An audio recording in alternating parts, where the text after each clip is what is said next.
mini story of our reading prep. So hi guys, welcome to the part 3 of our mini story for the preparation for our wedding. So this was May 27, 2025. So kinarga na namin lahat ng aming gamit dahil nag-check-in kami around 2 p.m. Simula sa souvenir, sa mga anik-anik namin, sa mga wedding essentials, Bible, and then nilagay lang namin doon sa box. So, ayan. So, pagkatapos doon ay dumiretso agad kami dito around 3 p.m. sa simbahan kung saan kami ikakasal for the practice. So, may practice pa pala guys kasi hindi naman alam kung ano ang isasagot doon. So, medyo natatawa ako dyan guys. At saka, hindi namin alam na nag-video pala si Kuling dito, guys. So, ayan. So, okay lang naman kasi may remembrance. So, lahat talaga ng part ng wedding, hanggat maaari may remembrance siya. So, pagkatapos nun ay bumalik na kami dito sa hotel and then di ko akalain na may pa-bridal shower pa pala itong kapatid ko. At thank you talaga sa mga angels niya, which are my bridesmaid, and then kay Arnis din na dinamay pa talaga nila. Around 5 p.m. dumiretso na kami dito sa venue dahil may practice kami. O diba, nakalimutan ko kung anong ginawa namin dito.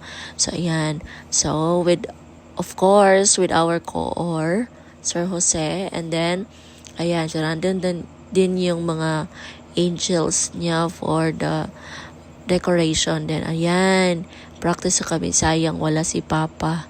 So it's okay. Alam kong happy siya sa heaven.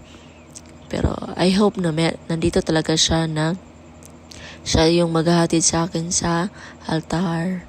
O diba? So wag na tayo mag-iyakan. Alam naman yun ni Papa na hoping ko talaga na siya talaga ang maghatid sa akin sa altar.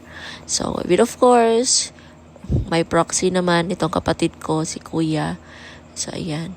So, grabe ang bilis ng paglakad, guys, ha? Sabi ng core ay dahan-dahan lang sa paglalakad. So, hindi ko alam kung magagawa ba namin yan. No? Kaya, ayun.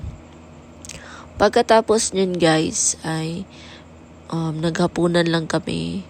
And nag-practice kami ng sayaw namin. No? May production number pa pala to. O, diba? Ang ganda. Ay, char! Oh, ang ganda ko pala guys. Oh, so eto naman yung maid of honor ko, yung kapatid ko. Grabe ang supportive talaga niya guys. So siya na nagplan siya guys ng kanilang prenup sleepwear guys.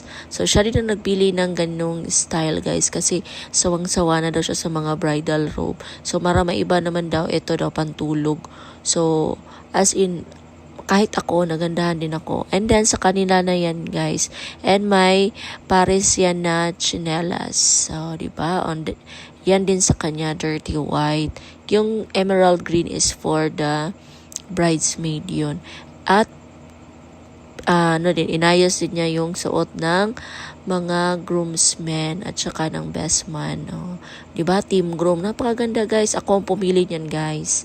Para white sila. So, ayun. For the TikTok lang muna ang person. Kasi for the first time ito, guys, hindi ko akalain na makakaranas ako nito. Oh, pak. Ang ganda. Oh, diba? So, yun lamang. Bye-bye!